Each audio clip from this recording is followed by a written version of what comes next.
Hello, James. Hello, Tom. The ever welcome and ever interesting guest to speak to comes back onto the show for what your fourth time now. I don't even know anymore. You've been on here quite a lot. I have been on here quite a lot.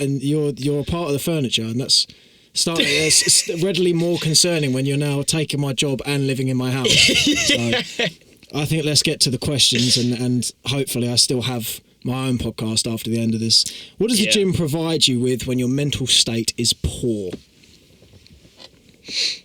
I would say, for me personally, provides me reassurance. Yeah. 100% reassurance. A lot of reassurance in myself. And about what I can do physically. Yeah. Because there are a lot of people that, especially new people that go to the gym, they are worried about what they are able to achieve in a certain amount of time. And obviously I'm not saying like go straight in, try and bench 100 kilos, because that's just not far. gonna work. It's not going to work. Like, it's important to take it step by step, little goal by little goal, which is why for personal trainers we set small term goals for our clients, so that then they are aware of what they are capable of, allowing them to feel more reassured and successful in the gym. So it definitely provides you a lot of reassurance. Do you think that analogy stretches out to the rest of life, that feeling of reassurance? Yeah, definitely. You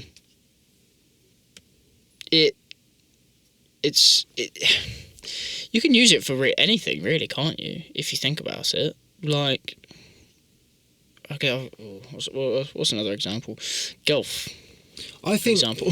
Yeah, I mean, I think in fairness, I think gym is a very strong analogy for the rest of life because of the lessons that it teaches you. And I think that reassurance, I mean, we should divulge and look into this later of how your journey has changed your mental space. But I think if you're aware of the fact that you're in good physical condition, that says a lot about you to yourself, and you can take that in other directions and combat other issues with that. Yeah. So for some people, it can seem like they do come across as like cocky when their mental state is at an all-time high, because they are aware of how good they look, how far they've come, how strong they are. Yeah. It can come across as cockiness, but it depends how they display it, I guess you could say. If they're constantly talking about themselves and things like that, then it definitely can come across in a bad way. I would argue, though, that the bad way that comes across in is exactly the thing that it's that from the outside you resent, and that is arrogance. If you're constantly talking about yourself, you are being arrogant. So yeah, that's true. Yeah, true. It's normal for some people, though, isn't it? Yeah, I mean, I have to say, this is something I wrangle with on the other side of this, of being aware of the fact that I'm doing good things and in a positive place, and not wanting to give myself any form of congratulations for that because I'm scared of being arrogant. Yeah. That's something I wrangle with quite a lot. I think that's like, I'd be interested, I'm going to probe on that point of reassurance of how, for me, and this is, I'd like to set this up in a way where it's sort of like my perspective versus your perspective on the same thing. For me, growth provides me with anxiety because it makes me feel better at things, which makes me then worried that I'm going to somehow become arrogant or portray arrogance inadvertently. Whereas for you, it seems as though it's sort of the inverse of that. Yeah, it's like showing, to some degree, showing arrogance can show, in a sense, some form of good things, but that's only like positive for you. not anyone else, I guess you could say. Like, what's a good example? My dad, he's not arrogant. It's always a good example. He said, he's always said that Cristiano Ronaldo is a very arrogant person. Yeah. And I've always said, I mean, you're not wrong, but that's what makes him good. Yeah. Because he knows he's good. Yeah. And when you know you're good, you know you're making other people frustrated, which makes them play the sport worse, or whatever it is. It will anger fans, which will get the crowd going, and he loves that. Yeah, he loves pissing people off. He does it for a reason. Exactly. He pisses people off for a job. Do you do this as a fucking hobby? Yeah. It's always fucking annoying. So, sometimes if it's for yourself, arrogance isn't always an awful thing. What's the difference between arrogance and confidence, though? I would say it's a great question. I would say with arrogance, you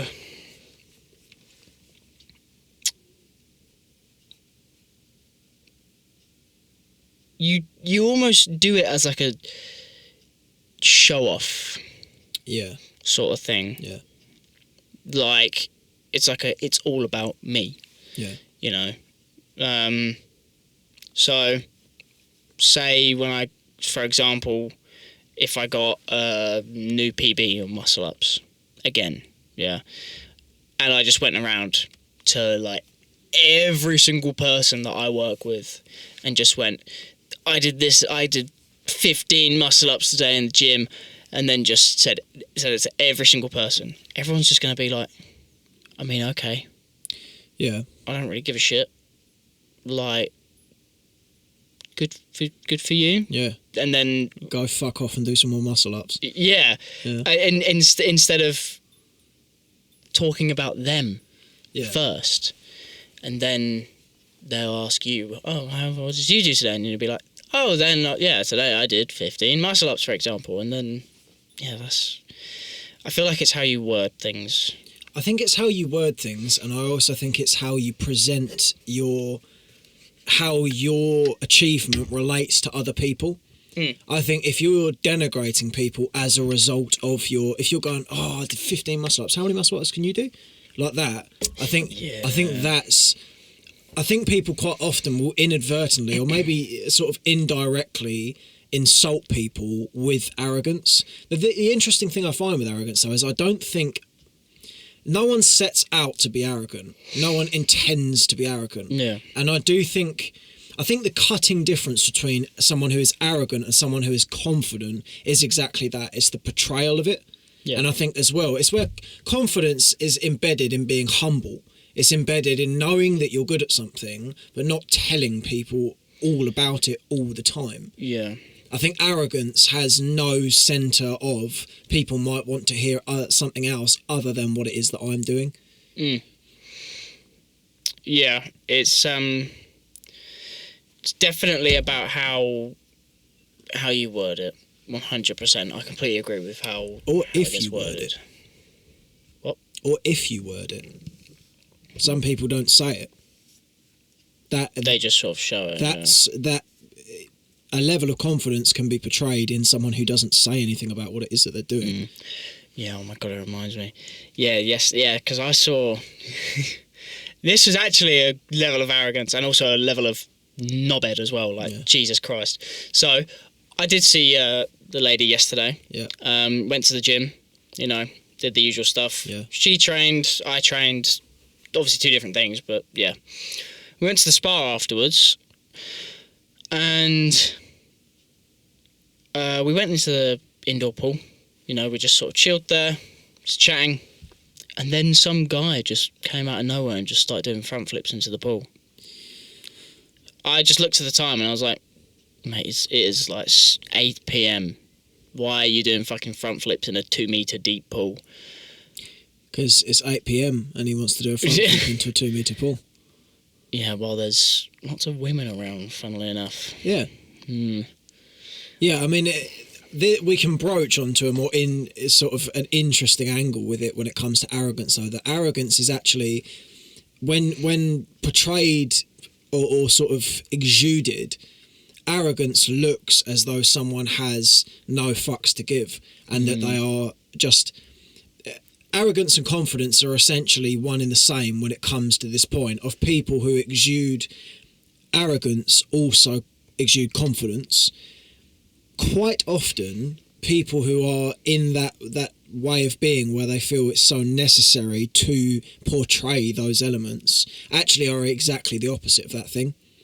Really? Yeah, people...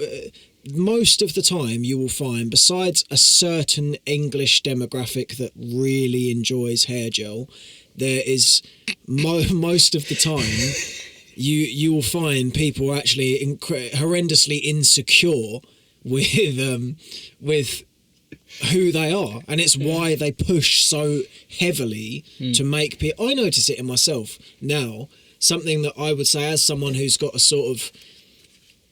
I've got like a very strange relationship when it comes to myself and how I perceive myself in terms of confidence and being humble and arrogance. I will notice there'll be times when, if I'm feeling more particularly insecure within myself, I'll be more likely to make people know how much work I've been doing. I'll be more likely to say something like, someone will say, oh, what were you doing last night? And I'll tell them all of what it was that I was doing, because I don't want them to feel like I wasn't doing a lot of work. That's, to me, I would say is arrogant, but it's embedded in my fear of people thinking that I'm not working hard. So I think a lot of people do that. It's why I think arrogance is very see-through once you know what it looks like, from my perspective. Go on. And so...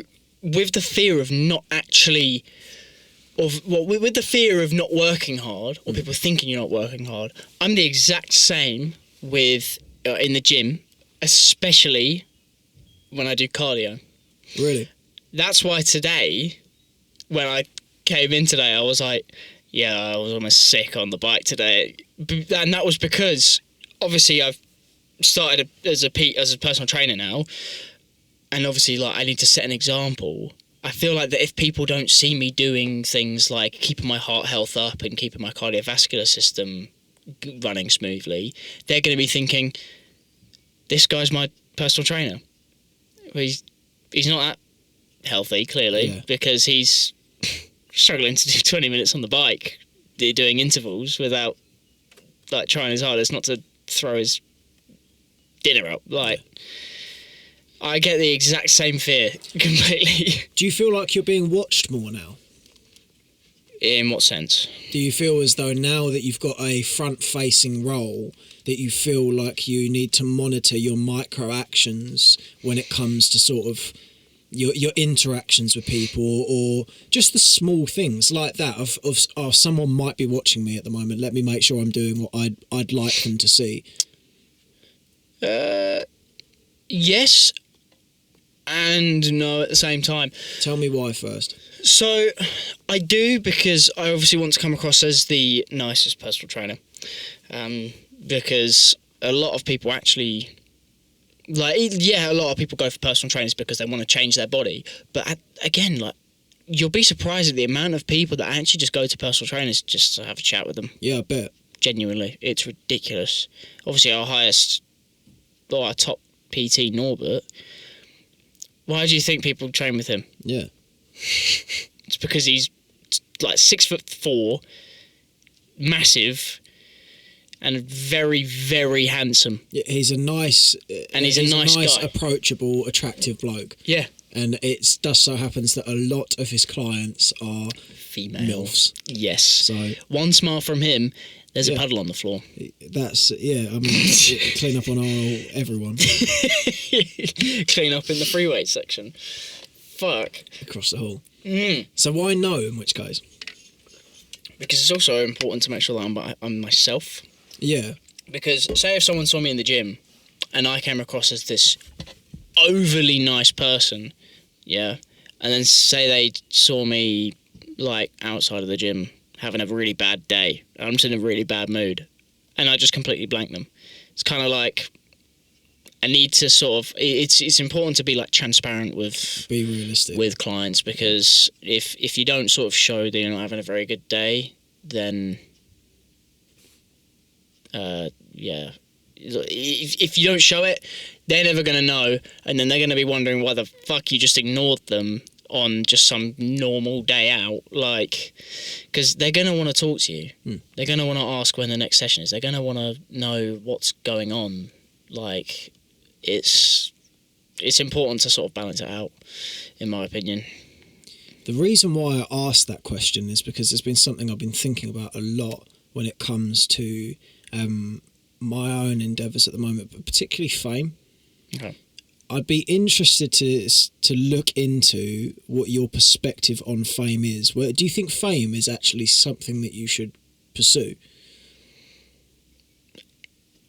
Do you think it's nice to be someone who's famous, absent of the monetary advances, just the actual, like, the recognisable aspect of, oh shit, do you think that's a good thing? Are we talking in David Lloyd fame, or just generally? Just like generally, say that you're a celebrity. Yeah.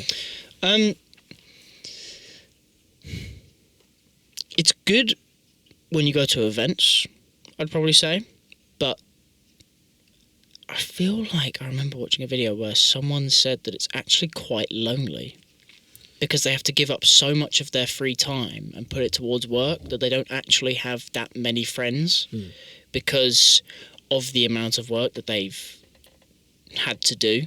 And they'll feel as though the friends they do have are only their friends because of the fact that they're a very useful person to be in touch with. Mm-hmm. Yeah, I can see that.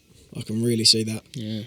I think fame is like a poison chalice, in my opinion, of the fact that the minute you're someone who is front facing and you have a lot of people looking at you, you can't help but feel as though you're having to set that example all the time. And I say it because I think it's interesting in relation to your own current experiences at the moment. There was a quote I heard recently that, annoyingly, I can't recall who it was that said it, but he said that he came out of the sort of public space because he was living up to in private what he was saying in public. He didn't want to feel as though he had to always have the show or the public version of himself out there. Yeah. I think fame is one of those things that as a child and even further beyond, we consider it something that is desirable because it comes with so many prestigious attachments or elements. But in actual fact, I think fame is something that would very quickly become a trap, something that's suffocating. I notice, and I claim no fame whatsoever, but I notice already having that feeling of constantly being either being watched or intending to be watched makes me feel suffocated a lot now. You feel like you have to provide. I feel as though everything I do has to be for the intensive purpose of the podcast, and if it's not, then I need to be in some form of podcast mode just in case. And I think fame's exactly the same thing. Yeah. I think it's that same constant on the clock, go, go, go. What's going on? What can I do that might be able to improve me somehow? I think it's that mindset. I don't know. It's just something I've been thinking. It's because of what I'm experiencing at the moment. It's been something I've been thinking about a lot recently, of whether fame is actually a desirable target for people. Yeah, like, yeah, because you've started having more and more people like asking to come on to the show, aren't you? And obviously the more and more people that keep asking, the more and more you're built up, which means the more and more of your time that is going to be taken up, which means the more and more time that you're going to be stuck in podcast mode, which means more and more time that you're going to feel absolutely shattered. Yeah, and it's such a funny place to be because there's nothing else I would rather do. Like, this is, in terms of the way that podcasting shapes my life, of giving me purpose and drive and goals to hit and places to be at certain times, it's great. And I don't have any complaints at all on that front. Yeah. But fuck me, I don't think I've been in a place in my life until now where I've been, I'd say, for lack of better word, because if you say to someone you're successful, that immediately constitutes sort of like financial gain, which I'm not there yet. Yeah. But in terms of like creating something and being productive, I'm as successful as I've ever been, and I'm as anxious as I've ever been. Big time. I would wage that my level of anxiety at this point in time towards things is unhealthy. Okay. But my output and my productivity and the way things are going is totally different. It's like they're at the total other end of the spectrum. Yeah. Why is it that you feel more anxious? Because I feel responsible more for people now. I've had a lot of people texting me saying things like, just want to let you know what you're doing is really great and you've got a great talent for this. Or I've had people saying things like, just want to let you know what you said really helped me with some things I was going through. Or you know, I had someone talk to me about a drug addiction that they had, that they said seeing a reframe on sort of why you shouldn't totally abolish. I'd made the video about why you should go to parties more. And in relation to that, he basically said it's nice and refreshing to hear someone say that it's not all bad, it's just the way that you show up to those behaviours. That's the important part. I think I notice more and more that I need to be careful what I say, not because at this point in time it's being monitored, but because it will be monitored at some point. And also, if with the forward-facing or forward-thinking intention of it becoming something that people are watching, I'm practicing. And as a result of that, it means it's like exactly the same intensity as it would be when you've got 100,000 listeners, when you've got 20, because you're trying to prepare yourself for when you've got more listeners. So I think between one, feeling responsible for my words a lot more, and also I think there's an ambient feeling of concern when it comes to anything you care about, of I want to make this thing work, so please let it work, as well as just generally, like, do you know, there is something I'm actually going to get up that I wrote on my own behalf that I didn't really expect to sort of say it today, but it was something I was thinking about. I've got two things that I'm not sure whether I'm going to go through one of them, but I will go through something I was looking at earlier. Yeah. Right.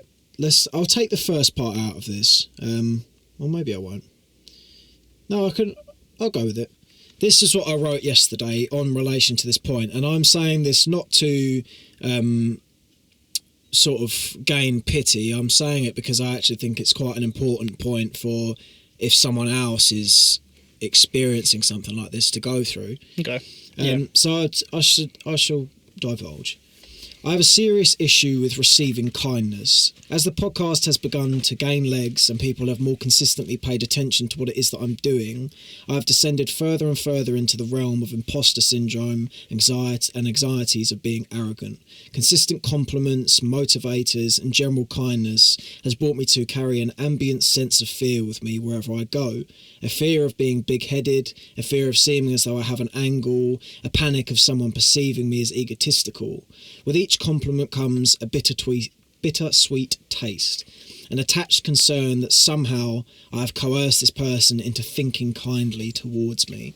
Somehow my arrogance has once again strong-armed someone into giving me a compliment. The combination of a discomfort in being complimented and a terror of being perceived as big-headed leaves me in a state of perpetual discontent. As I improve and my life grows in an ever greener, ever more positive direction, my mind grows steadily more plagued by a deeply embedded belief that I, somehow, will show my true colours. I, at some point, will break out into my true state of hyperinflated ego. We're still going. This fear stems from my past. As someone who was, as you all know, at one point intensely arrogant, I live in a fear of returning to that point. As a result, I seem to perceive positive encounters as a potential opener for the ill-mannered, unlikable version. Oh, hang on. Where are we? Unlikable version? Yeah, I'm just trying to find where... The ill-mannered, unlikable version of myself residing in my rear mirrors to pounce forward and take centre stage within my psyche. When I am complimented or when I have a pleasant interaction with someone, I feel as though this will lead me towards becoming out of touch, becoming everything I have spent years destroying, years running away from. I wrangle with the thought of how I interact with the world. I'd like to call myself a kind person who tries his best to be a force for good rather than bad, and in one fell swoop, such thoughts plunge me into a defence against myself.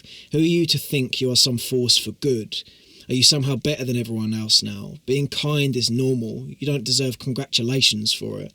These thoughts rattle around, colouring the most blissful of scenes with a malignant underpinning of doubt and negative reinforcement. As quickly as I paint a pretty picture, I tarnish it with a grotesque shade of mottled pessimism, brushed onto the canvas of my mind with a self-deprecating brush. The imposter syndrome that resides comfortably within my mind acts as the most peculiar of compliments. Well done, you are clearly growing and blooming, but who are you to think you deserve such fortune? As the quality of my life upscales ever more pleasantly, the force of my doubt competes with a fervent, ferocious desire. Oftentimes, I feel as though my life is too happy. But as has always been the case, I will find the answers. I cannot take a compliment well, but I can also not deny the truth. I am better than I was, and I have endured every struggle up until this point. As I do each day, I shall continue to search for answers and seek what must be found. With challenges like this in play, I am afforded the luxury of a mind that shall one day be stronger than it is now. Within such adversity comes opportunity. Even if I fall at this hurdle, my experience will be valuable to someone who feels the same way. I would get along marvellously with the person who would feel compelled to think in the manner that is evident across these words. Fucking poetry. Thank you. Yeah, that's a nice element to it. Spitting fucking bars. Yeah, and it's something that I know we said we were going to talk about the gym today, but we sort of gradually moved in the other direction. It's anxiety. Yeah, well, I suppose it's sort of there's like a natural progression there. But yeah, it's certainly a strange place to be when things are going very well and there's nothing that you feel as though you should be able to sort of like the very thing that is going well is the very thing that is making things not go well. Yeah. It's very strange. And I wanted, as I say, I know that's a lot of text and I know it's a very personal topic, but I do want to sort of lead into how that can be reframed as to create a more positive state of mind, because as we go through this conversation, I do think there is a way for that to happen. But I've done a lot of talking, so I shall give you the stage if you want it. If I want it, shit. I'm nervous. No, what you wrote, I don't think you need to be worried about becoming anxious. I'm well past that point. It's arrogance that's the problem. I think. Sorry, yeah, not anxious. Arrogance. Yeah, don't worry. I think a lot of it is because at one point I definitely was arrogant, and it calls back to this why I know exactly how arrogant people act is because I was an arrogant person. And I think arrogance is one of those things where it's like, I mean, I'm pretty sure I said it reasonably well there, that it's like, I'm forever frightened of the prospect of that coming into my into my realm, because I know what it means. I know it means that I'm not happy, and that I'm not, and more specifically as well, that I'm not being very nice to other people, and I hate that. I really hate that. Yeah. You feel like you're not being very nice to other people. I don't want to feel like I'm not being nice to people. I don't think it would come across as you not being very nice to someone. Just confidence in general, though. This is why I think confidence and arrogance are a very interesting sort of parallel, because they're exactly the same thing. It's like the difference between anxiety and excitement. They're probably, in terms of how the brain computes it, it's probably the same thing. It's having a understanding of your own value, and then that just runs in two different directions. One is ran through the funnel of humble, and one is blasted through speakerphones at everyone. Yeah, I'll give you an example of someone that comes across as arrogant but doesn't mean to. It's one of my managers. We'll call him...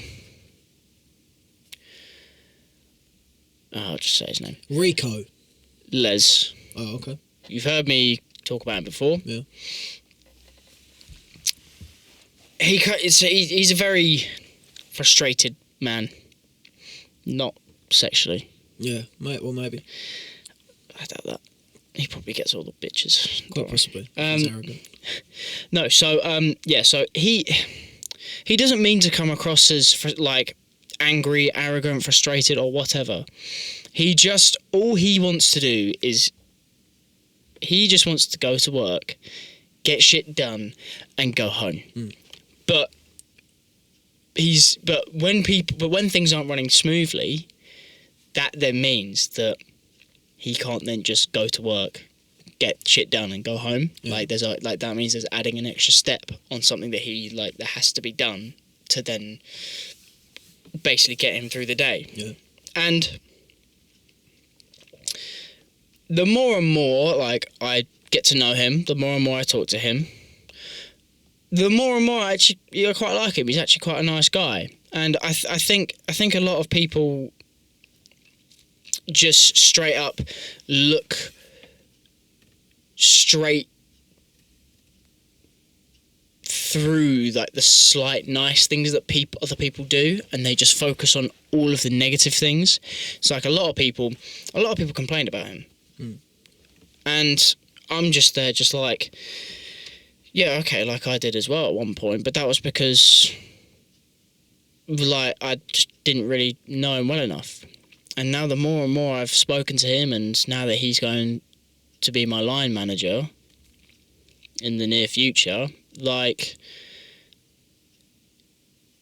the more and more I realise he's actually a really nice guy. And that was literally just because I just saw straight through the nice side of him and just saw the arrogant side and the frustrated side of him, because it seems like that was all he ever was. But that was literally just because he just had his mind set to go to work, get shit done, and go home. And I think that's where a lot of people go wrong, especially with things like arrogance. When people do something to trying to be kind, it comes off completely wrong. How do you mean, though? So, because I'd say if someone does something like most things that would constitute kindness, probably come across as a artful blend of sort of humble candour. Trying to think of an example. I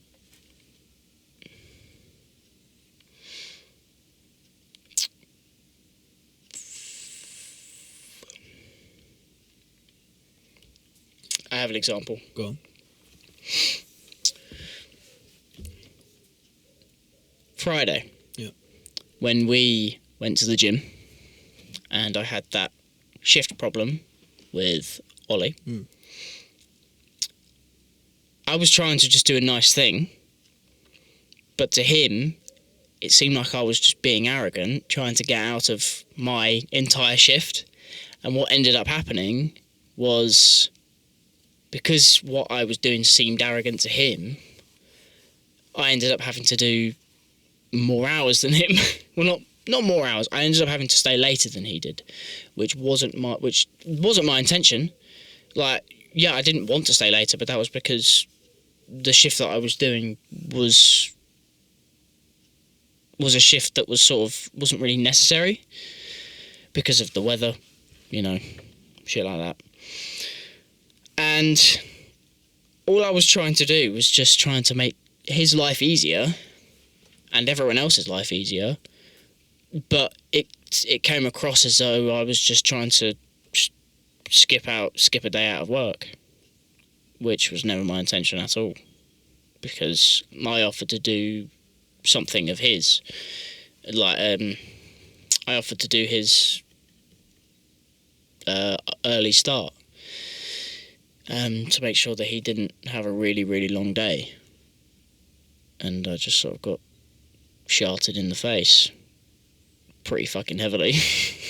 Do you know, I'm not glad that it happened, but I'm glad that you say it as an example, because there's the other thing which I'm not going to read it because it's also quite long, but there's an idea I've been thinking about recently that I think is very interesting, and it's the fact that kind people or people pleasers more specifically, will be so hell-bent on ensuring that they don't hurt people, and as a result of doing that, they quite often do hurt someone, and that someone is themselves. A lot of the time when we try our best to not say something to someone because we don't want to upset them, or we won't take action there and go and do that thing because we don't want to hurt someone's feelings, we do exactly that thing, and we do it to, of all the people, the worst person to do it to, because we do it to ourselves as a result of not saying what needs to be said or not doing what needs to be done. We live as the benevolent mind. We live as the person who is lays their psyche out on the floor for the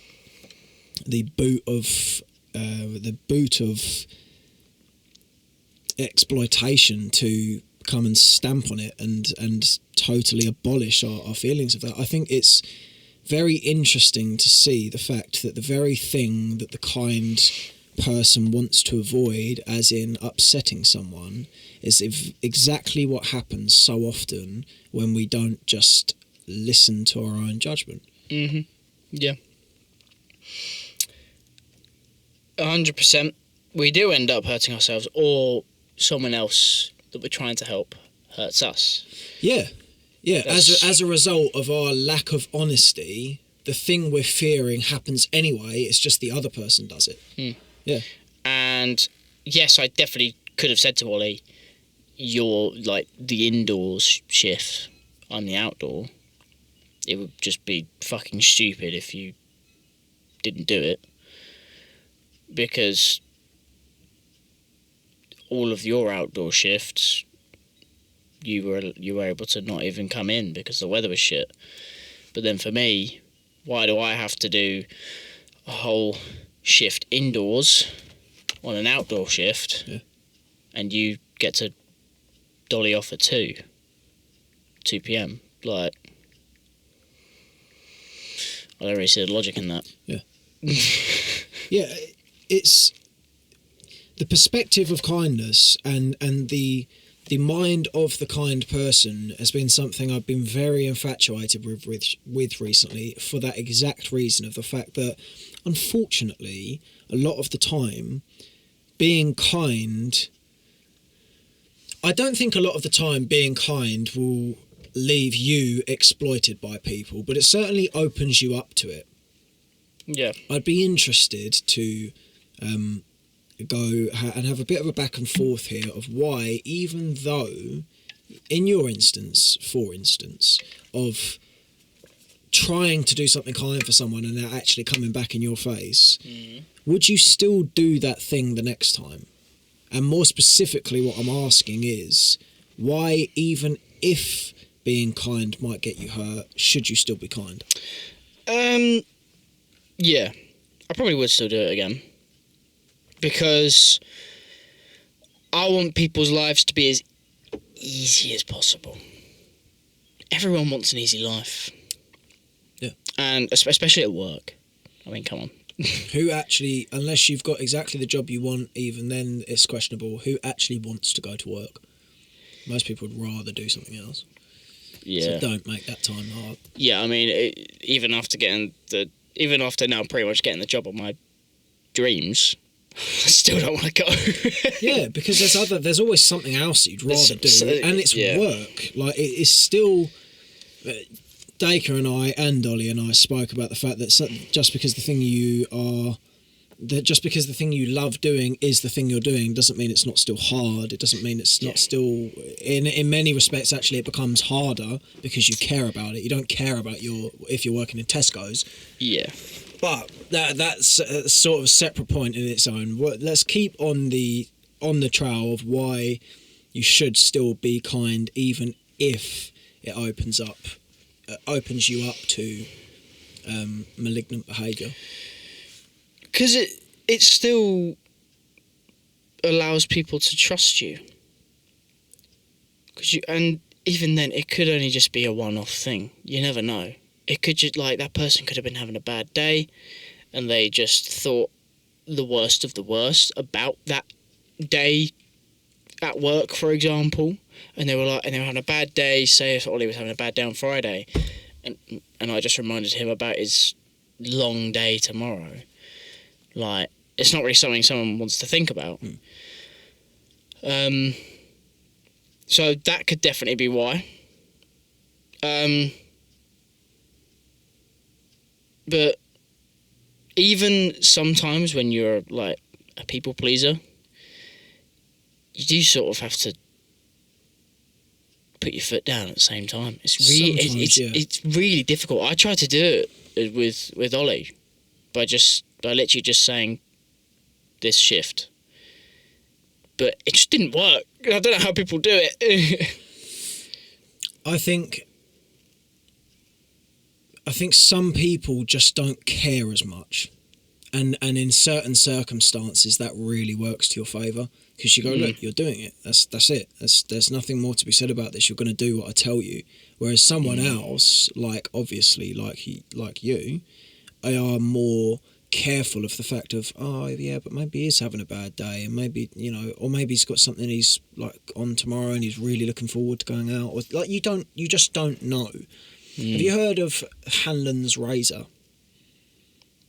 No. So Hanlon's razor is something that I think's been very useful for me, and I'm going to put a reframe into question here. So Hanlon's razor says, never attribute to malice what can be accurately explained by stupidity. Now, the reframe I would put in here is, never attribute to malice what can accurately be explained by someone just making a mistake, or not having a very good day, or just not being totally on form. I think a lot of the time you've touched exactly on the total truth, that sometimes people just don't respond well because it's just one of those days. How many times have you had one of those days where if someone caught you at that time, you would have sounded not particularly approachable, but you catch someone on another day and you sound like the second coming of Gandhi. It's very interesting, and I think it's important for people to consider that, because you only get a split image of someone, a split second image of someone. And that, like a stranger, you could see a stranger once in your entire life, and in doing so, if that's a bad interaction, that person becomes imprinted in your brain as, if you ever see them again, they're starting on a back foot. How many people would look like a bad person if you took one day out of their life? Probably at least everyone. Yeah. How many people would have had at some point a negative interaction where someone could have gone, God, that guy's a bit of a tosser, isn't he? How many of us are actually tossers? Most people are all right. Most people are fine. Yeah. But there's plenty of people that we assume, as they speed into our lane or waltz their way through the door without saying thank you, that, God, this fucking guy must be up his arse. No, maybe his wife's maybe his wife's water's broke and he just needs to get somewhere quickly. You don't know. I think kindness is very important for us to sort of keep doing, even if things can come up back in our face at points, because you never know when your act of kindness will be absolutely invaluable to someone. Yeah, and another reason why is because if you're having a bad day and you're kind to someone, but like say if you just don't really want to be so kind to someone because you're having a bad day, it can actually brighten your day up. Totally. Like, when I went through, so last year in May when all that stuff went down, the day after all it happened, I had to work 9 hours by myself, which was fucking awful. That was dreadful. And obviously my managers knew what was going on and everything, but like, they still made me work 9 hours because there was no one else to work and I was the only one available, which is obviously very unfortunate, but it is what it is now. But like, I remember for the beginning of the day, probably say from like 9 till about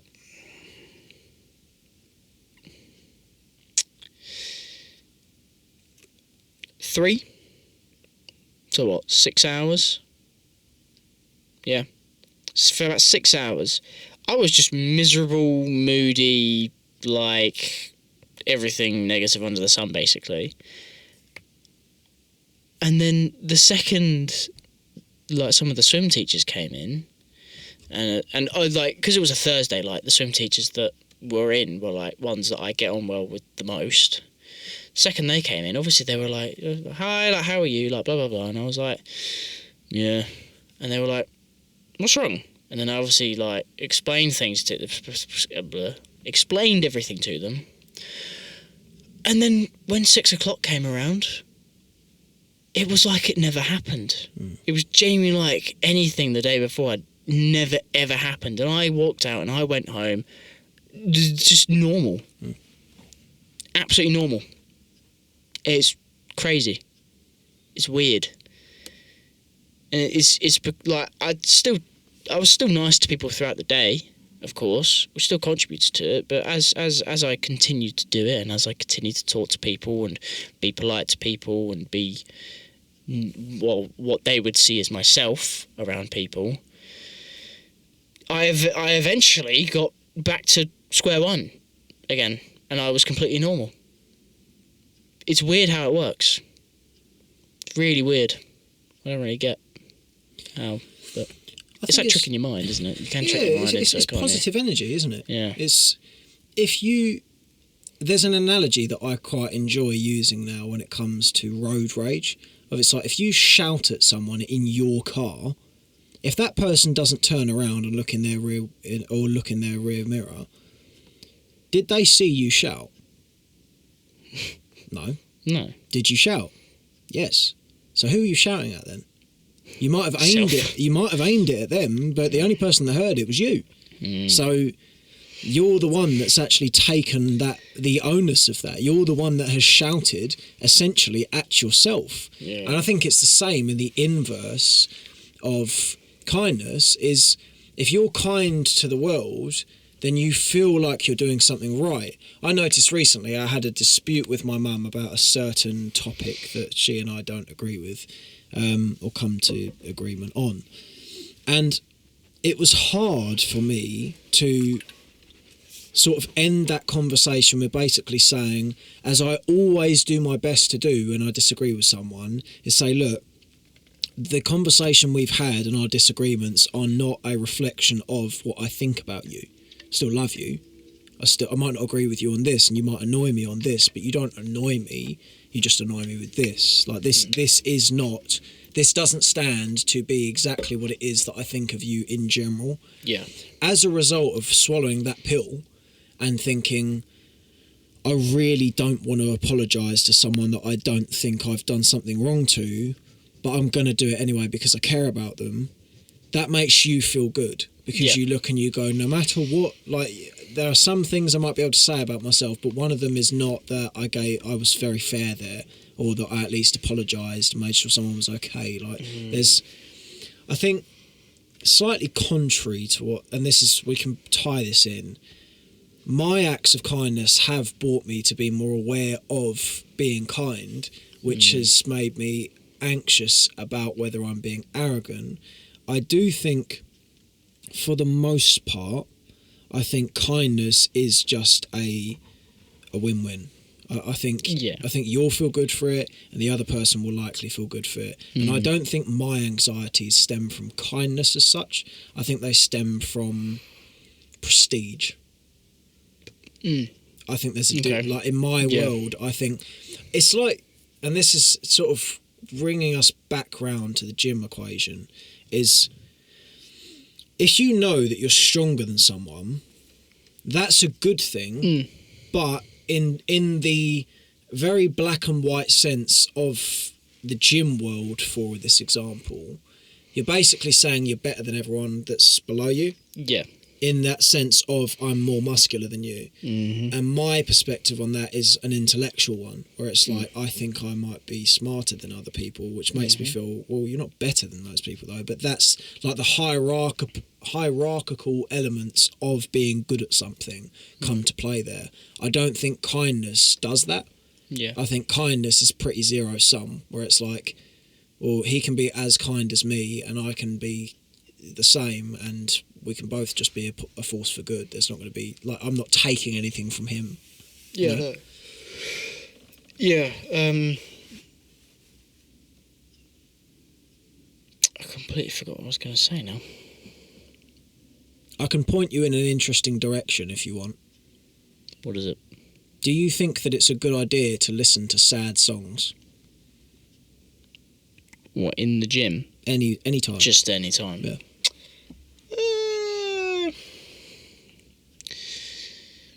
I'm a sucker for a sad song sometimes, so... Why? Don't know, just kind of cool to sing along to, aren't they? Do you not get sad by them, though? No. Why? So, whenever I would feel shit, I'd go out for a late night drive, put sad tunes on, you know, James Arthur. Tell them I was on. Yeah. And I'd sing it. Yeah. And then after like, I don't know, half an hour, 45 minutes, just fucking singing my fucking heart out, yeah, I'll be fine. The music would change. So you think that it's useful on your front to sort of have that, like embrace the emotion and flush it out? Yeah, I mean, singing. I think singing does help. With emotion. Yeah. So that probably is the reason why. To be fair, it's probably not the sad songs. But I suppose, I don't know, because the sad, I think, if you sing a sad song, you're engaging with the feeling in a way that releases the feeling. If you started singing to... Michael Jackson. Yeah, Michael Jackson. It might not quite... It just won't hit. It won't access the same... you won't feel like singing it, for one, because you won't feel that way. No, you won't. So then you're going to move in the wrong direction anyway, because you're not going to be singing it with... I suppose if you sing a sad song whilst you feel sad, you're going to sing it very sadly, or in the way of sadness. Yeah. Which is a release. I'm glad you said that, actually, because as someone who's... I've really guarded myself from entertaining sad songs now, because I think they're quite heavy on me. I find that I'm very responsive to the way that they make me feel. Okay. Even as in, if I'm not sad and I listen to sad songs, they will make me sad. I don't listen to them because of that. But a certain deja vu by a certain man sat next to you is... Eminem, for anyone that can't see it, is the only song... Yeah, see, they can see it now, even though your bottle's there. That's the only song that I've ever really been able to feel a sense of engagement and understanding of myself with. That song, in a time of desperation, gave me some answers that I otherwise am not sure I would have found. So I can't say that listening to bad songs or sad songs is a bad thing, because it gave me a tremendous amount of relief in feeling understood. But I do think you can sort of ruminate in your sadness and sort of like just sit in it with sad songs. I think they're very oppressive. So it's quite likely that if you listen to one sad song, you'll listen to 10, and when you're doing it, you might not be singing your heart out. You might be sat in a dark room doing nothing but listening to them. Yeah, I can agree with the sad songs helping you feel. What was the word you used? Just sort of seen, understood. Understood. Yeah, that was it. There's a song. So I won't go on to the topic. Yeah, because that is because we're going to talk about that off of this. There's a song that I listened to today, which comes into relation to what we messaged about last night, and I can't remember what it's called.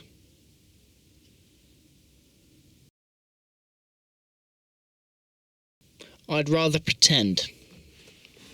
It's basically, some of the lyrics are, one of the lyrics is, I want to love you, but I'm scared.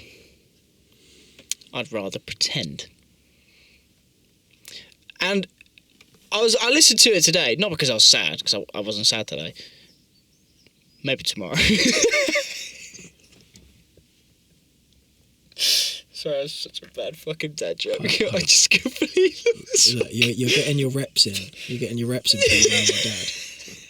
It's fine. We've all got to do it. We've got to get the muscles up. Yeah. So I was...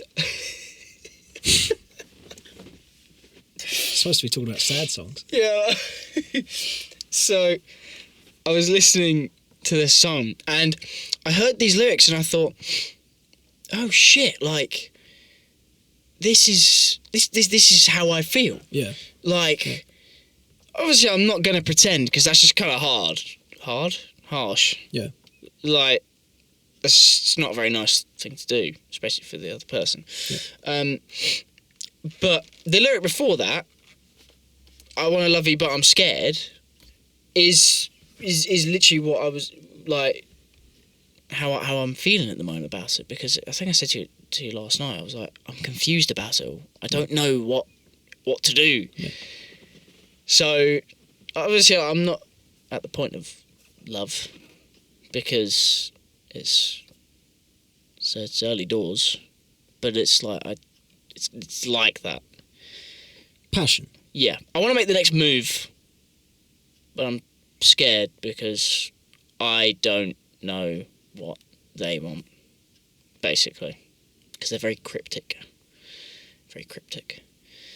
But yeah, I completely get the feeling of being understood by some lyrics of a song. I think music is very, very powerful for that, and I would say it's like Remedy for a Broken Heart, by XXXTentacion. Yep. Is it that one?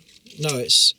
I can't remember which one it is, but Remedy for a Broken Heart, and actually, in fairness, a lot of XXXTentacion songs, they stand as... They were like the spearhead of my darker days.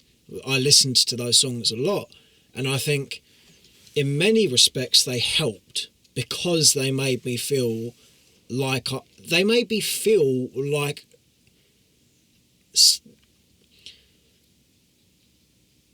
They didn't make my feelings so foreign. They made me realise what it was that I was thinking. Yeah. Now, unfortunately, because of the things I was thinking, it made me very aware of the fact that I was sad, but it sort of took me from being confused in my sadness to being aware of what's going on. And then I think as a result of that, it's slightly easier for you to then move forward towards, oh, okay, at least I know what's going on now. What can I do about this? Now, it's not as simple as that, but I think it helps in that direction. I do think, though, on the other side of this, that if I'm going to get sort of polemic here and say why you shouldn't listen to sad music, I think if you listen to sad songs, you can put yourself into a very just sort of picturesque or picturing place in your mind where you can really identify with things, and sometimes that thing comes out in the shape of catastrophizing, or like you know when you get that like cinematic like version of life playing in your head when you're listening to a song. That happens, and I don't think that's very useful. But sort of on the inverse of this, I do think that it's important that you curate your listening tastes according to how you respond to this. Because I think for me, if I had Bad Dreams by Teddy Swims, right? Yeah. That's a fucking brilliant song. That's a great song. And I had it in my playlist for a day because I put it in thinking this is a banger. And then I played it a number of times and I thought, it's too sad. I can't keep this here. It's going to make me feel sad. And I think sad songs are like, to a certain degree, are very useful. But if it gets past that point, they become quite hurtful. I would say you're better off, in my opinion, to have sad songs at an arm's length, or sad songs that aren't sad to you. Like for me, I can listen to Mockingbird, which is a sad song, but I can listen to that in a very musical way. Yeah. I can appreciate it for its musicality, not for its emotion. Yeah. Or because it doesn't appeal to me on the emotional side, because it's about the relationship of a daughter and a dad. Very sad. It's a sad song, but it doesn't appeal to me because I don't understand that place. Yeah. So I can just listen to it normally. But a song talking about utter heartbreak is something that everyone knows what that feels like. Yeah, come on. Yeah, I'm the same like that with Triple X's songs. Really? Not all of them. The saddest song I could probably listen to by Triple X is probably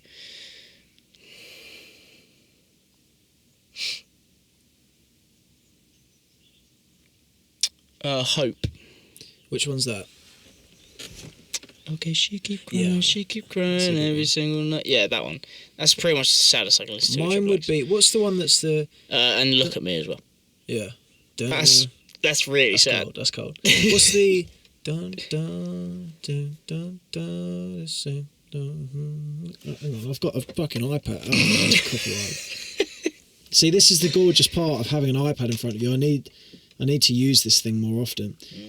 I think my point to be made here is I think if you listen to sad songs in the right way, you can get a lot of value out of what they bring you because they can give you some answers to things that otherwise would elude you.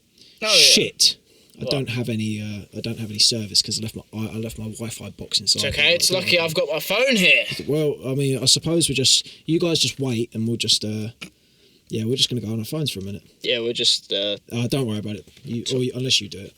Yeah, I got it. Point is, I think if you listen to happy music, I think you're more likely to reinforce what it is that you want to reinforce. Or, something that works for me is listening to emotional music that's not sad. Like The Door, for me, on the point of Teddy Swims, that song isn't sad to me. It's a fucking tune, but it's releasing. There's so much emotion to it that as a result of that feeling, I can scratch this sort of proverbial itch of discontent in a way that doesn't exacerbate that feeling. Yeah. So I'm on his Triple X's account now. Yeah. There's multiple that I'm pretty sure it could be. Is it this one? No. Yes. Everybody dies in their nightmares. Yeah. Till I feel like I'm trapped in my damn mind. That's the one. Till I feel like I'm wrapped in a damn lie. Do you know, that's something I find really interesting. I was talking to Dylan about this.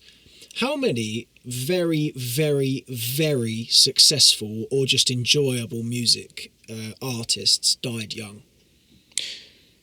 I think I overheard this actually. Lots. Yeah. That's a very consistent theme of music artists dying early. I do wonder, sometimes I'll look at someone like, even someone that I'm not like totally infatuated with, like Pop Smoke, where I look and I'm like, Pop Smoke is not someone who I would say, I'm not going to throw him in with the Michael Jacksons of my world. But if he had, I mean, he died 7 years ago. Really, 7 years ago? I think it's 2018 he died. Triple X is a wonderful He's example. 2016. That's 9 years ago. No, that'd be 2018. Oh, 2016 was 9 years ago. No, he didn't die in 2016. I tell a fucking lie. I'm sure it was he died in 2018. Sorry. Yeah, I think, imagine what Triple X would have been like with another 7 years of his career. I mean, he's produced some serious fucking songs. Yeah, literally. So on his 10 songs that come up on his Spotify page, I think all but one had over 1 billion plays. Really? Over 1 billion? Yeah. Wow. Yeah, and that's someone who died with essentially the only thing that they had on Spotify was pretty much what they had on SoundCloud. Yeah. That's why songs are all 2 minutes long, because they're SoundCloud songs. Yeah. It's mental to think of. I mean, we've been absolutely graced with musical genius, but there have been some real pearls that unfortunately have been lost to just early deaths, or even just, I don't know, like Freddie Mercury didn't die young, but he did die early. We shan't say anything on the point of how, but the point is, like, Freddie Mercury had more in the tank. Oh yeah, He wasn't old. 100%. I mean, how old was Freddie Mercury? What, 40s? Not a clue. Well, if I had Wi-Fi, we could look, but I don't. So. He was young enough. It's Yeah. same with Eazy-E. Yeah, I mean, I don't actually like Eazy that much. I think his voice is stupid. Yeah, no, I don't think his voice is stupid. I think he's stupid. Rest in peace. You can't say all of that and then just go, R.I.P. I just did. No, the only song I like of Eazy is Real Motherfucking G's. No, you like No More Question Mark. Oh, yeah. And No More Questions, yeah. No, but... No More Question Mark. What is... I don't know. That's just the way it came out.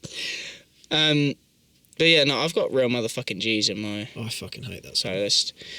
Well, I mean, it's just because of the soundtrack. Yeah, it's such a shit soundtrack. Soundtrack's not too bad. Bass is pretty good. I like the electric keyboard. The that's quite good. But otherwise, that song's butt cheeks. Is there any artist in particular who you feel has stands out in front of other artists when it comes to your personal connection to them? For instance, mine with Eminem. God. He didn't make many tracks. He just made the world. He didn't. No, I'll tell you what song he did make. He's got the whole world And, in his hands. Bitches. That one, I think he did that one as well. Ass, titties. I'm sure he did that one. Ass, titties by Jesus Christ. Did he also make cabbages and greens? Yeah, probably. He probably did. No, is there anyone that actually stands out to you where you look and you go, yeah, that's the guy or the girl?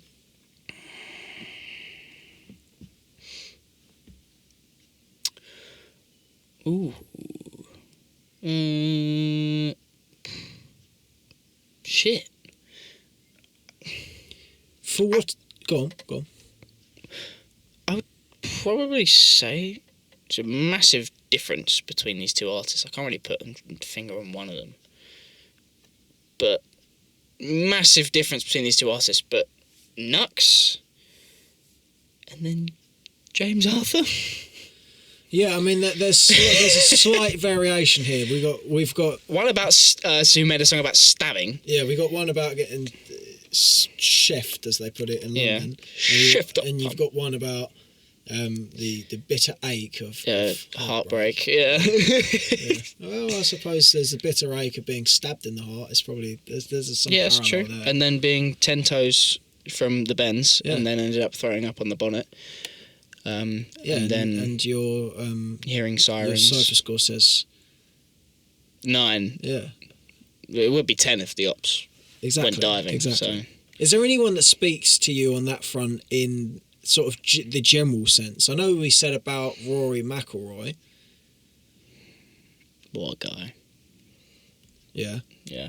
Is he someone that actually, like, on a personal basis, you sort of look up to? I fucking love the guy, honestly. Why? Well, I've always watched him whenever I've watched golf. Like, I remember when I was younger, I was like, obviously, I think I told you this before. First time I saw McIlroy on my TV, I asked my dad, like, "Oh, who is that?" And my dad was like, "Oh, this is Rory McIlroy. Like, he's a really, really good golfer. Like, really good golfer." And this was at the time when he was winning majors, so it was a good, like, over 10 years ago. And then any time I'd see my dad watching golf, I would always ask, how was McIlroy getting on? Because I don't know. If there was one golfer I would be out of all of the golfers, it would be Rory McIlroy. 100%. Why?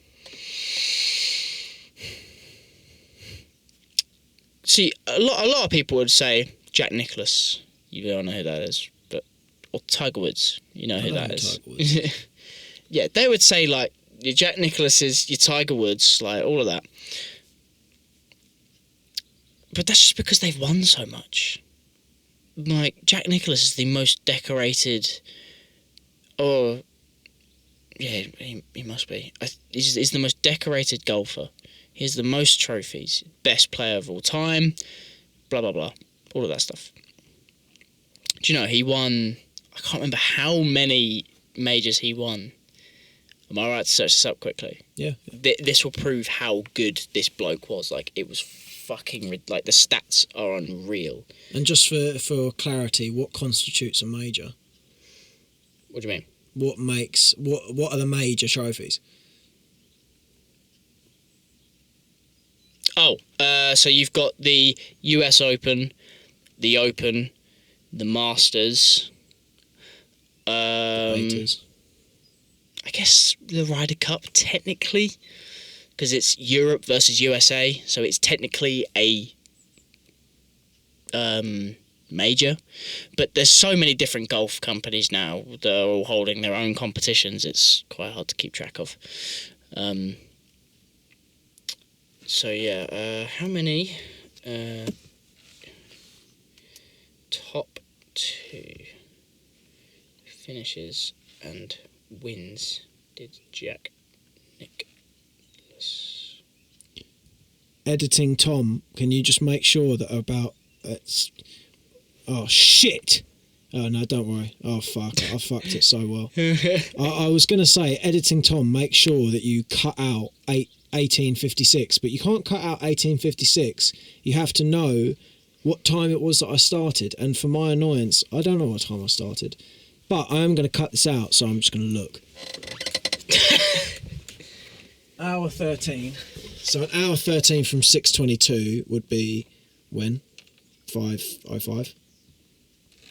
I'm going back to 5:05. Yeah, about that. 5:06. I'm not going to cut this out. So, how many top 2 finishes and wins did Jack Nicklaus have? Go on. Jack Nicklaus had 18 major championship wins. Fuck me, that's a lot. And 19 runner-up finishes. He also had 117 worldwide victories in total. In his career, he won 117 professional tournaments, 73 on the PGA Tour, and 18 major championships. He holds the record for the most top 5 finishes in majors, 56, with 23 more than everyone else. So is that 23 more than Tiger Woods? Well, yeah, it must be. Yeah. So I'd assume he's the boy. How many majors did Jack Nicklaus play? So Jack Nicklaus played in 164 major championships during his career. Okay. He participated in a streak of 154 consecutive major championships, which was eligible from the 1957 US Open to the 1998 US Open. That's a cold chavvy. And but who on earth gets 18 majors and 19 runner-up finishes? Yeah, that's ridiculous. Yeah. Absolutely mental. Yeah. No, there's no other player that's ever been as consistent as him. And on the point of consistency and off the point of golf, because I'm not actually a golf podcaster, I'm going to round this out with a question that brings us back to where it was that we intended to go on this conversation. Yes, it really was. If your future self could thank you for one aspect of your training now, what would it be? Tricep size. Let's take it in the direction of... Or the decision to train tricep. Yeah, let's take it closer towards... Look, I'm trying to set you up to clip harvest here. Let's take it in the direction of something like the mental framework of like motivation or discipline or those sort of things. One thing that my younger self would definitely be thankful for is, on a mental aspect, my younger self would definitely be thankful for going even when I didn't feel like it. And the people watching, they've probably heard so many people say that. You just got to go when you don't feel like it. You know, all of that shit. But genuinely, it makes such a massive difference when you go when you don't feel like it. I didn't feel like doing it today because I knew it really wasn't going to end well doing cardio because I know my cardiovascular system is pretty weak. But I still went, and granted it wasn't the prettiest of finishes, we'll say, or almost not the prettiest of finishes. I was still proud of myself for going. You will always be proud of yourself for going, even on the days when you didn't feel like it, because you know you're moving one step closer to your goal.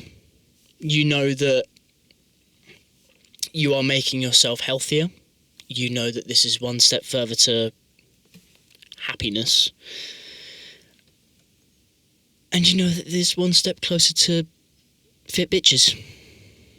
And who doesn't want fit bitches? Exactly. Who doesn't want fit bitches? See, this is your PT course. Come here for fit bitches. Exactly. And they just bring you. Exactly. Yeah. No, right. Wait, what? I'm the fit bitch. I'm pretty sure he said that wasn't me. Do you think that pride in yourself is the precursor to happiness? Yeah, you need to have a lot of pride. 100%. Does it surprise you that pride is one of the 7 deadly sins? You don't want to have pride. Well, no, it's actually an interesting... It's an interesting... I don't know. I don't know whether... I'm sure it's one of the 7 deadly sins. If it's not, then it's, in some biblical sense, it's frowned upon to be prideful. I don't agree. And I never have agreed. Jordan Peterson bangs this drum. He says about you shouldn't be proud of yourself. Why? What's wrong with being proud? Because you haven't reached your goal yet. Yeah, but if you're proud of yourself, then you may well have reached your goal. I don't see anything wrong with being proud of yourself. Yeah, I don't see anything wrong with being proud of yourself. Particularly, in your case, are you proud of yourself? Yeah, I'm proud of myself for the things I've done. I haven't reached my full potential yet, but... But you're proud of where you are compared to where you were? Oh, 100%. Do you think that's a bad thing? Nope. Do you think that's a good thing? Yep. Yeah. Drives me forward. Exactly. I think you can get... If you aren't careful on a point like this, I think you could rob yourself of exactly the emotion that you're supposed to get from doing the thing. You don't go to the gym. Realistically, I know it's not quite as simple as this, but for sake of simplicity, You don't go to the gym for big muscles. You go to the gym for the feeling of having big muscles. Yep, and progress. You go for the feeling of completion, you go for the feeling of progress, you go for the feeling of confidence, you go for the things that the tangible part gives you. So why doesn't pride fall into that equation? It's really perplexed me, actually, hearing. I should have to do some more research into what they're getting at, but from what I understand on it, I just think it's quite an ignorant perspective. Yeah. It really can be. I don't understand why, as I say, the whole point of you doing things that are good for you is that you feel good about yourself for doing them. So if you refuse to afford yourself a bit of feeling of pride of, yeah, I did quite well there. Like, that's what you're doing it for. Recognise it. You need to recognise the positive things that you do with yourself. Yeah. And for yourself. Because if you don't, no one else is going to do it for you. Like, that is just the hard truth. No one, like, other than your parents and your friends. No, but even then, they can't lift the weights for you. Exactly. When you move out and you're living alone, for example, no, like your parents, like, you're not going to go home to someone like your parents, for example, and you're not going to tell them that you, don't know, figured out multiplication. Whilst you're at the gym. Yeah. Like that's not going to happen. You've got to be proud of yourself, or else you're never going to have the drive to continue pushing forward and testing yourself. Yeah, and unfortunately, I mean, sort of where you've touched there is you're very unlikely to have someone else there to congratulate you. I mean, this is a strange thing for me to say at this time of all times, because I seem to be getting quite consistently congratulated for things, but that's not going to happen forever. And mine's sort of niche in the fact that it's like, if you go to the gym, you're much less likely to be congratulated than if you're doing something that literally people will comment on. Yep. You know? Yours is different because you're doing that as well. Yeah. But point still stands. For most people, I think pride within oneself, if it is a deadly sin, is a fucking stupid decision. It's a very stupid decision. I can't understand what negative. I know pride may have a through road towards arrogance, and as we spoke about earlier on this talk, that's not necessarily the best. In fact, it's not one of the best traits to have by any stretch of the imagination. But I think being humble is one of the best traits you can have. 100%. And I would say that being humble is grounded in being aware of the fact that you have qualities and don't shout from the rooftops about them. Yeah. Humbleness is always good. Stops you from getting beaten up. Yeah, quite reliably. That's what I would say, personally. That's how I feel about it. Arrogance certainly takes you a step in that direction of getting beaten up. Yeah, it really will. People will look at you just normally, like they want to just fucking deck you. Yeah, because you look deckable. Yeah. And it goes from I don't like you to I don't like your face. Yeah. Your face looks so much like a punch bag. Yeah, exactly. Yeah. Exactly. It's uncanny. There's a lot of footballers that I think like that. They seem to all play for Liverpool. No. Yeah? No. Tottenham? Arsenal? Close, yeah. Yeah. Man City. Arsenal. And Man City. Arsenal. Both. Arsenal. Fulham. I don't give a fuck about Fulham. They don't do anything. Yeah, I don't care about Fulham. They just sit at mid-table and then they're happy. Do you know, I really struggle in the most pleasant of ways, but certainly in a way, to see how this conversation started about the gym, went into a deep, intrinsic, very emotional therapy talk, then really into how music works for the brain, onto Tiger Woods, And Jack Nicholas. And Jack Nicholas. I was going to say Jack Nicholson, which is why I avoided saying him, because I'm not here's Johnnying it. And then has somehow managed to get talking about the faces of Fulham footballers. It's certainly been a ride. It's been an interesting one today. It really has been a ride. I have to say, the last time we had this conversation, I said that it was my favourite one that I've done, and this is my favourite one that we've done. This was fucking great. This was brilliant. I have to say, for all the negative experiences or feelings that I might sometimes endure, being able to sit on the microphone and just talk about some stuff is pretty cool. It is pretty fucking sick. I thank you sincerely for that, and I think it's time that we continue the conversation just off the microphones. Correct. And kicking a football. Yes, and sitting on a toilet as well. Yeah, I mean, you can do that if that's something you need yes, to do. please. and Fulham players have fucking stupid faces. Yeah, So, I'm gonna piss on their head. Yeah, that's interesting.